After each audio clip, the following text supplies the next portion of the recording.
General Tom McInerney, how are you, sir? Hi, Ben, how are you? Good to see you. Very, very well. We're streaming live. We're streaming live. You're raising the camera. Okay, come on in a little bit. Okay. We're from a short Italian to a tall general. That's director Mark.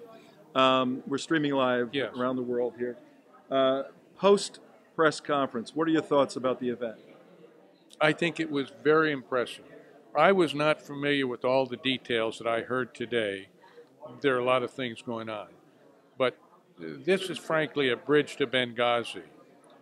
There is a danger going on in the U.S. military that these families are bringing up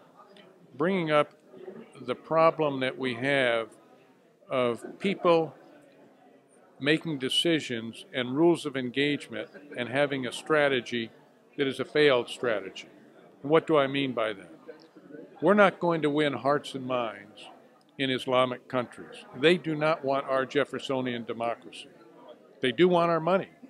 Good point, yeah. And as soon as we leave a village in Wardak where this airplane went down, or the Korengal Valley, they crush the girls' school, throw a burqa on their head, but keep sending money.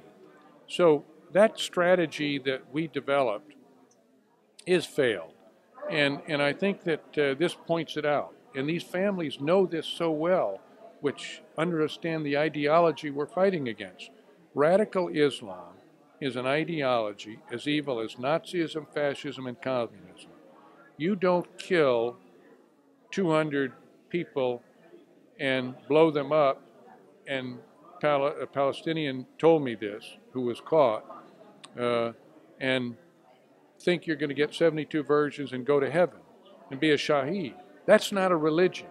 That's an ideology. Sharia law supersedes our Constitution. So Major Nidal Hussain should have been kicked out right away because he believed in Sharia law. And the administration and our top military leaders do not understand the ideology we are fighting against. And they're wanting to mix it with peaceful Islam, and they even changed the name to Global War on Terror, which I didn't approve because I don't know what terror means. Exactly. I do know what a global war against radical Islam means. That's the threat that attacked us in 9/11. It's the threat that attacked us at Khobar Towers. So until the American people understand, and those in Western Europe and the Far East, what this threat is, and Russia, because they have the same problem, until we understand this, we're going to have a hard time defeating it. These families understand it. I mean, what can you say about Billy and Kara? They understand what we are fighting against. And so they're helping us to articulate it in the needless death of their son, Aaron, and all the other sons that were killed. But the bad guys will still take our money. They'll still take our money. Well, where do we go next? I mean, this took place here. I asked the Admiral, what's the next step? All right, here's the next step. The head of this dragon is in Tehran, okay? But as far as Afghanistan goes, we ought to be coming out. I support the president's strategy on that. And I don't believe we ought to go into Syria. That's getting ourselves in, because 9/11 put us in the middle of a fight between radical Islam and Islam. Let the Muslims solve their problem. Good point. Where is the fatwa from Mecca and Medina that says any attacks against the West, they become mufsidun, unholy warriors, which means they don't go to heaven? Until the ideology comes out of Saudi Arabia that challenges what they're doing, challenges Wahhabism, then we can't win this fight. Now, I'll tell you what, if they're not careful, the Bubbas are going to take over, and the Bubbas will win that fight.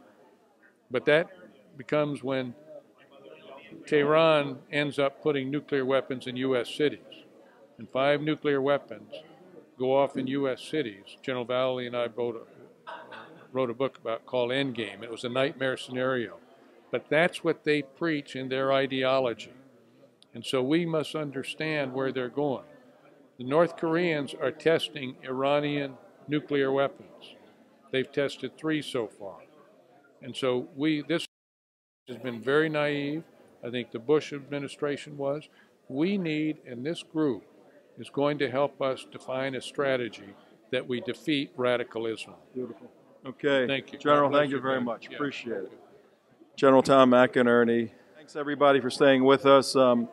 Send our link, trentovision.tv, on this amazing 3-hour broadcast to all your friends, all your lists. They got to watch this. This was a historic, pivotal meeting. See you. Bye-bye.